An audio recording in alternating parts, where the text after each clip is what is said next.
దక్షిణాదిని target చేసిన భారతీయ Janata party DK BJP గూటికి చేరిపోతారా? కన్నడ నాట కమలం వికసించేనా?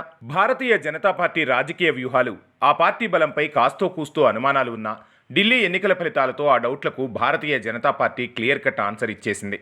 ఢిల్లీ ఎన్నికల్లో బీజేపీ ఎలా గెలిచింది, పార్టీల పర్ఫార్మెన్స్ ఏంటి, భారతీయ జనతా పార్టీకి ఎక్కడ ప్లస్ అయింది, ఆమ్ ఆద్మీ పార్టీకి ఎక్కడ మైనస్ అయింది అనే లెక్కలు, ఈక్వేషన్లు, విశ్లేషణలు అయిపోయాయి. తప్పుల పోస్టుమార్టం కూడా ముగిసిపోయింది. ఢిల్లీలో కొత్త సర్కార్ కొలువు తీరింది. ఇక మోడీ షా ద్వయం దక్షిణాదిపై దృష్టి సారించింది. దక్షిణాదిలో కాస్తో కూస్తో భారతీయ జనతా పార్టీకి బలం ఉన్న రాష్ట్రం కర్ణాటక. అక్కడ అధికారాన్ని కూడా కైవసం చేసుకుంది. అందుకే దక్షిణాదిలో బలం ఉన్న కర్ణాటక నుంచి తన ఎత్తుగడలు వేసేందుకు భారతీయ జనతా పార్టీ అధిష్టానం సిద్ధమైంది. ఏకంగా కర్ణాటకలో కాంగ్రెస్ పార్టీ అధికారంలోకి రావడానికి కారణమైన డీకే శివకుమార్ను టార్గెట్ చేసింది అంటున్నారు రాజకీయ విశ్లేషకులు.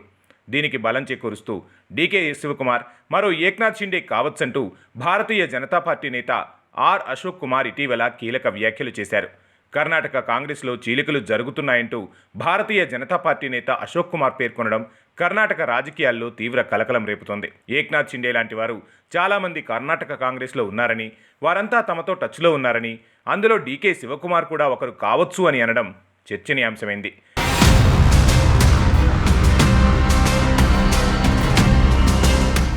డీకే శివకుమార్ కాషాయ పార్టీలో చేరుతారని వస్తున్న వార్తలను భారతీయ జనతా పార్టీ రాష్ట్ర అధ్యక్షుడు ఖండించారు. రాష్ట్రంలో రాజకీయ పరిణామాలు మాత్రం శరవేగంగా మారుతున్నాయని చెప్పుకొచ్చారు. ఎవరు ఎలా చెబుతున్నారో తెలియదు కానీ కర్ణాటక ముఖ్యమంత్రి పదవికి పోటీ పెరుగుతున్న మాట మాత్రం వాస్తవమని అంగీకరించారు. సిద్ధరామయ్య త్వరలో రాజీనామా చేస్తే సీఎం ఎవరనే దానికోసం చాలామంది వేచి చూస్తున్నారని, రాష్ట్ర రాజకీయాలు శరవేగంగా మారుతున్నాయంటూ చెప్పుకొచ్చారు. ఈ నేపథ్యంలోనే మహాశివరాత్రి సందర్భంగా కోయంబత్తూరులో ఈషా ఫౌండేషన్ ఏర్పాటు చేసిన కార్యక్రమంలో కేంద్ర హోంమంత్రి అమిత్ షాతో డీకే శివకుమార్ కలిసి పాల్గొన్నారు. కాషాయ పార్టీకి డీకే దగ్గరవుతున్నారని వస్తున్న వార్తల క్రమంలో ఈ పరిణామం చోటు చేసుకోవడం ఒక్కసారిగా కాంగ్రెస్ వర్గాల్లోనూ చిచ్చురాజేసింది. ఈ పరిణామాలపై భారతీయ జనతా పార్టీ నాయకుడు, ప్రతిపక్ష నేత ఆర్ అశోక్ స్పందించారు. మహారాష్ట్ర సీఎం ఏక్నాథ్ షిండేతో డీకే శివకుమార్ని పోల్చి మాట్లాడారు. భారతీయ జనతా పార్టీ కీలక నేత శ్రీరాములు కూడా ఈ విషయంపై వ్యాఖ్యలు చేశారు. మహారాష్ట్రలో షిండే పరిణామం కర్ణాటకలోనూ జరగవచ్చునని అన్నారు. అధికార పార్టీలో పైచేయి ఎవరిదో మీరే త్వరలో చూస్తారని వ్యాఖ్యానించారు.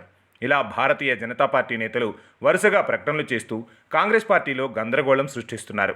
డీకే పక్కా కాంగ్రెస్ వాదని ఆ పార్టీ నేత అహ్మద్ ఖాన్ చెప్పుకొచ్చారు. ఆయన రక్తంలోనే కాంగ్రెస్ ఉందన్నారు. సద్గురు ఆహ్వానం మేరకే కోయంబత్తూరు వేడుకల్లో డీకే పాల్గొన్నారని స్పష్టం చేశారు. డీకే కాంగ్రెస్లోనే కొనసాగుతారని తేల్చి చెప్పారు. మొత్తంగా కన్నడ నాట భారతీయ జనతా పార్టీ అగ్గిరాజేసింది.